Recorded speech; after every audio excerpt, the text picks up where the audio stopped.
ਅਗਲੀ ਜਿਹੜੀ ਗੱਲ ਆ ਉਹ ਕਰੀਏ ਸ਼ਰਮਾ ਜੀ ਆਪਾਂ ਇਸੇ ਲੜਾਈ ਦੇ ਇੱਕ ਹੋਰ ਪਹਿਲੂ ਨੂੰ ਕਵਰ ਕਰਨ ਦੀ, ਵੀ ਇਹ ਲੜਾਈ ਜਿਹੜੀ ਆ ਉਹ ਤਾਕਤ ਦੀ ਹੈ, ਕੰਟਰੋਲ ਦੀ ਹੈ, ਜਾਂ ਫਿਰ ਜਿਹੜੀਆਂ ਅਮਰੀਕਾ ਦੇ ਵਿੱਚ ਇੱਕ ਬਹੁਤ ਵੱਡਾ ਮੁੱਦਾ ਐਪਸਟੀਨ ਫਾਈਲਸ ਦਾ, ਕਿ ਉਹਨਾਂ ਤੋਂ ਬਚਣ ਦੀ ਹੈ, ਉਹਨਾਂ ਤੋਂ ਧਿਆਨ ਭਟਕਾਉਣ ਦੀ ਹੈ।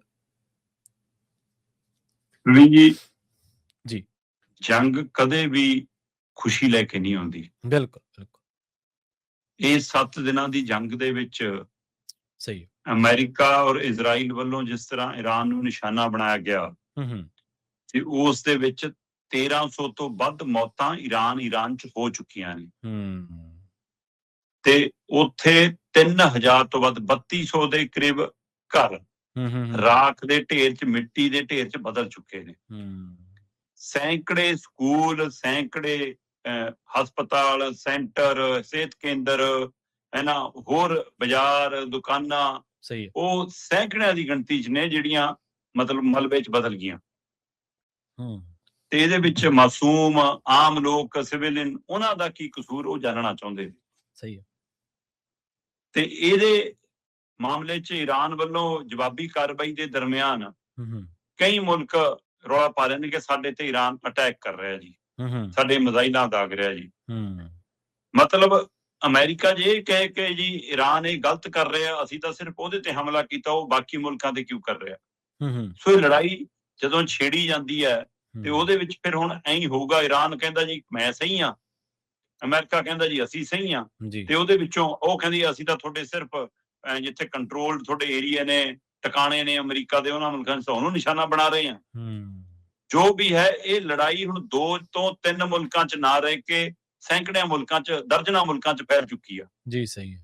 ਤੇ ਉਹ ਗਵਾਰ ਉੱਠਦੇ ਅਸੀਂ ਹਰ ਥਾਵਾਂ ਤੋਂ ਦੇਖਦੇ ਹਾਂ, ਭੈਭੀਤ ਲੋਕ ਅਸੀਂ ਉਹ ਦ੍ਰਿਸ਼ ਹਰ ਥਾਵਾਂ ਤੋਂ ਦੇਖਦੇ ਹਾਂ। ਹੁਣ ਇਹਦੇ ਵਿੱਚੋਂ ਹੀ ਸਵਾਲ ਆਉਂਦਾ ਕਿ ਅਮਰੀਕਾ ਕਹਿੰਦਾ ਕਿ ਅਸੀਂ ਤਾਂ ਜੀ ਪਰਮਾਣੂ ਵਾਲੇ ਮਸਲੇ ਤੇ ਕੀਤਾ ਜੀ, ਅਸੀਂ ਤਾਂ ਜੀ ਉੱਥੇ ਲੋਕਾਂ ਨੂੰ ਆਜ਼ਾਦੀ ਦਿਵਾਉਣ ਦੇ ਲਈ ਕੀਤਾ ਜੀ, ਅਸੀਂ ਉੱਥੇ ਨਵੀਂ ਲੀਡਰਸ਼ਿਪ ਪੈਦਾ ਕਰ ਦਿਆਂਗੇ ਜੀ, ਉਹ ਕੰਟਰੋਲ ਕਰ ਲੈਣਗੇ ਜੀ, ਅਸੀਂ ਸਾਰਾ ਕੁਝ ਉਹਨਾਂ ਦੇ ਹਵਾਲੇ ਕਰਕੇ ਪਰੇ ਹੋ ਜਾਾਂਗੇ ਜੀ। ਈਰਾਨ ਬਿਨਾਂ ਸ਼ਰਤ ਆ ਜਾਵੇ ਜੀ ਸਾਡੇ ਕੋਲ, ਟਰੰਪ ਕਹਿੰਦਾ ਫਿਰ ਕੋਈ ਲੜਾਈ ਨਹੀਂ, ਉੱਥੇ ਹੀ ਬੰਦ ਹੋ ਜਾਊਗੀ ਲੜਾਈ। ਈਰਾਨ ਕਹਿੰਦਾ ਆਖਰੀ ਗੋਲੀ ਤੱਕ ਲੜਾਂਗੇ, ਅਸੀਂ ਤਾਂ ਤਿਆਰ ਆ, ਹੁਣ ਆ ਜਾਓ। ਸੋ ਇਸ ਸਥਿਤੀ 'ਚ ਜੰਗ ਤਾਂ ਕਿਤੇ ਰੁਕਦੀ ਦਿਖਦੀ ਨਹੀਂ। ਜੀ ਜੀ। ਕੋਈ ਅਜਿਹੀ ਧਿਰ ਸਾਹਮਣੇ ਆ ਕੇ ਕਹਿ ਪਾ ਰਹੀ ਹੈ ਕਿ ਰੋਕੋ, ਅਸੀਂ ਵਿੱਚ ਰੋਲ ਨਿਭਾਉਂਦੇ ਹਾਂ। ਬੈਕਡੋਰ ਠੀਕ ਹੈ, ਮਾੜਾ ਮੋਟਾ ਰੂਸ, ਚੀਨ ਉਧਰ ਵਾਲੇ ਪਾਸੇ ਤੇ ਕੁਝ ਮੁਲਕ ਇੱਧਰ ਸ਼ਾਂਤੀ ਦੀਆਂ ਗੱਲਾਂ ਜੇ ਉਹ ਕਰ ਕੇ, ਪਰ ਕੋਈ ਸਪਸ਼ਟ ਰੂਪ ਚ ਵਿਚੋਲਾ ਬਣਨ ਦੀ ਜਾਂ ਤਾੜਨਾ ਕਰਨ ਦੀ ਸਥਿਤੀ ਚ ਹੈ ਕਿ ਟਰੰਪ ਨੂੰ ਕੀ ਗਲਤ ਹੋ ਰਿਹਾ? ਨਾ ਕੋਈ ਵੀ ਨਹੀਂ। ਸੋ ਇਹ ਸਾਰੇ ਵਰਤਾਰੇ ਦੇ ਵਿਚਾਲੇ ਇਹ ਸਵਾਲ ਕਿਉਂ ਵੱਡਾ ਹੋ ਰਿਹਾ ਬਾਰ-ਬਾਰ ਕਿ ਬਈ ਕੀ ਇਹ ਸੱਚਮੁੱਚ ਪਰਮਾਣੂ ਵਾਲੇ ਮਸਲੇ ਤੇ ਲੜਾਈ ਸੀ? ਕੀ ਇਹ ਸੱਚਮੁੱਚ ਅਸਾਸੀਆਂ ਤੇ ਕੰਟਰੋਲ ਦੀ, ਤੇਲ ਤੇ ਕੰਟਰੋਲ ਦੀ, ਮੁਲਕ ਤੇ ਕੰਟਰੋਲ ਦੀ, ਕਿਸੇ ਮੁਲਕ ਨੂੰ ਗੁਲਾਮ ਬਣਾਉਣ ਦੀ ਉਹਦੀ ਉਹ ਲੜਾਈ ਸੀ? ਆਪਣੀ ਹੈਂਕੜ, ਆਪਣੀ ਹਉਮੈ, ਆਪਣਾ ਦਬਦਬਾ ਦਿਖਾਉਣ ਦੀ ਉਹ ਲੜਾਈ ਸੀ? ਜਾਂ ਐਪਸਟੀਨ ਫਾਈਲਾਂ ਦੇ ਜਿਹੜੇ ਪੰਨੇ ਗਵਾਚੇ ਨੇ, ਉਹਨਾਂ ਚੋਂ ਕੁਝ ਪੰਨਿਆਂ ਦੀ ਚਰਚਾ ਹੈ ਕਿ ਇਜ਼ਰਾਈਲ ਦੇ ਹੱਥ ਲੱਗ ਗਏ, ਇਸ ਲਈ ਅਸੀਂ ਉਹ ਤੋਂ ਬਲੈਕਮੇਲ ਹੋ ਰਹੇ ਹਾਂ? ਇਹ ਵੀ ਟਰੰਪ ਨੂੰ ਜਵਾਬ ਦੇਣਾ ਪੈਣਾ। ਲੋਕ ਇਹ ਵੀ ਜਾਣਨਾ ਚਾਹੁੰਦੇ ਨੇ ਕਿ ਕਿਤੇ ਇਹ ਤਾਂ ਨਹੀਂਗਾ ਕਿ ਕੋਈ ਰਾਜ ਖੁੱਲ ਰਿਹਾ, ਉਹ ਕੋਈ ਕਹਿ ਰਹੇ ਨੇ ਜੀ ਕਿ ਟੀਨੇਜਰ ਸੀ ਜੀ, ਮੈਂ ਤਾਂ ਜਦ ਤੋਂ ਜੀ ਮੇਰੇ ਨਾਲ ਸ਼ੋਸ਼ਣ ਕੀਤਾ ਇਹਨੇ ਜੀ, ਆਹ ਕੁਝ ਜੀ, ਉਹ ਸਾਰੇ ਵਰਤਾਰੇ ਕਿਤੇ ਇਸ ਸਮੇਂ ਬਲੈਕਮੇਲਿੰਗ ਵਾਲੀ ਸਥਿਤੀ ਚ ਤਾਂ ਨਹੀਂ ਵਿਸ਼ਵ ਗੁਰੂ ਤੇ ਵਿਸ਼ਵ ਤਾਕਤ, ਵਿਸ਼ਵ ਸ਼ਕਤੀਆਂ? ਕਿਉਂਕਿ ਉਹ ਮੁਲਕ ਵੀ ਨੇ ਜਿਨ੍ਹਾਂ ਤੇ ਉਂਗਲ ਉੱਠੀ ਤੇ ਉਹਨਾਂ ਨੇ ਅਸਤੀਫੇ ਦਿੱਤੇ।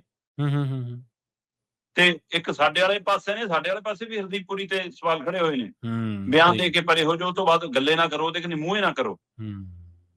ਤੇ ਇਸੇ ਤਰ੍ਹਾਂ ਟਰੰਪ ਤੋਂ ਲੈ ਕੇ ਉਹਦੇ ਕਿੰਨੇ ਨੁਮਾਇੰਦੇ ਘਿਰੇ ਨੇ। ਥੱਲੇ ਵਾਲੇ ਪੱਧਰ ਤੇ ਮਾੜੀ ਮੋਟੀ ਹਿਲਜੁਲ ਹੋਈ, ਪਰ ਟਰੰਪ ਤਾਂ ਕਹਿੰਦਾ ਮੈਂ ਤਾਂ ਬੇਦਾਗ ਹਾਂ ਜੀ। ਤੇ ਪਰ ਉਹ ਗਵਾਚੇ ਫਾਈਲਾਂ ਦੇ ਪੰਨੇ ਕਿਤੇ ਡਰਾ ਤਾਂ ਨਹੀਂ ਰਹੇ, ਇਸ ਲਈ ਇਜ਼ਰਾਈਲ ਨਾਲ ਖੜਨਾ ਪਿਆ ਜਾ ਕੇ।